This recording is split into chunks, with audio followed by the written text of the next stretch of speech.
Ayan guys, kukunin ko na yung waraginap. Luto na siya. Luto na ang ating waraginap. Ayan.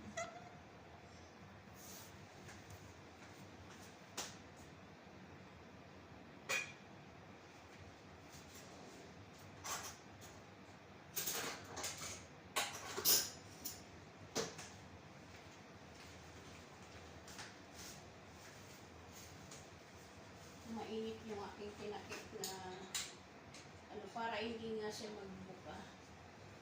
Ow! Mainit.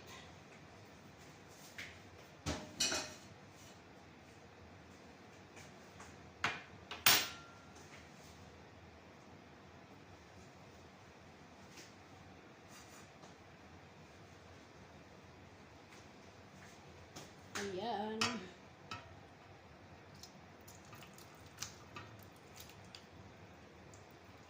Yung nakaraan na ginawa ko noong nakaraan, medyo maitim siya kasi marami kong nailagay ng pomegranate.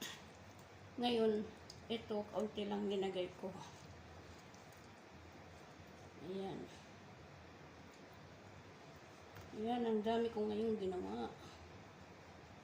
At matmaya na bumaba si isang alaga. Ayan.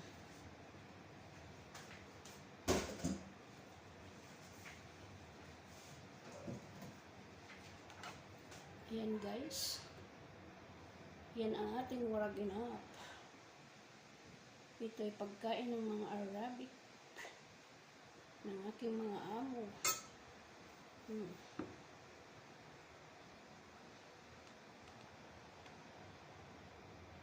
Ayan. Ay, natapon yung sabaw.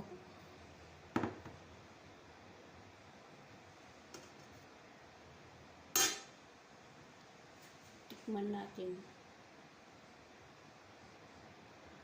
Yan, ang lambot na siya guys. Sarap. Mainit nga lang. Itikman ko kung malambot na siya. Sobrang init eh. Ayan, umuusok pa nga eh. Ayan ang... Ito ay ano to, yung bigas ng Egyptian. Kaya lang ang tigas ng bigas nito. Ang tagal ko siyang binababad sa ano, binababad sa tubig na mainit. Kaya nakatapos ako nitong pagbabalat nito 1:30 na. Ayan. Tapos ngayon, ito naluto na siya. Kanina naman, inano ko yun. Sinalang, ito naman ngayon luto na. Kasi anong oras ko ito isinalang kanina? 12:30. Tapos, 12:30, 4 na oras na linuto. Matigas kasi ang bigas nito eh. Kaya ayan. Sarap nito eh. Maasim-asim na matamis-tamis kasi may pomegranate. Tapos, tinimplahan ko pala yun. Ginisa ko yung bigas. Nung medyo ano na yung bigas. Ginisa ko sa sibuyas. Tapos, linagyan kong asin, kamatis. Pinayatan kong isang kamatis. Tapos, isang chicken cube.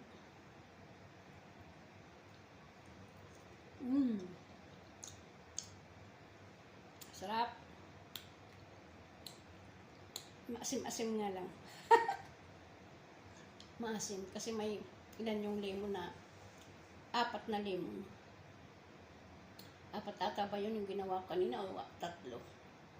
Tapos yung pomegranate naman matamis-tamis na maasim din. Tapos may linagyan ko ng olive oil.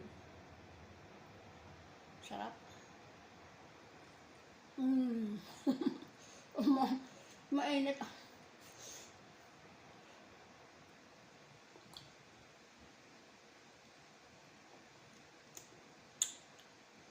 Harap. Ayan. Kain tayo. Bye-bye.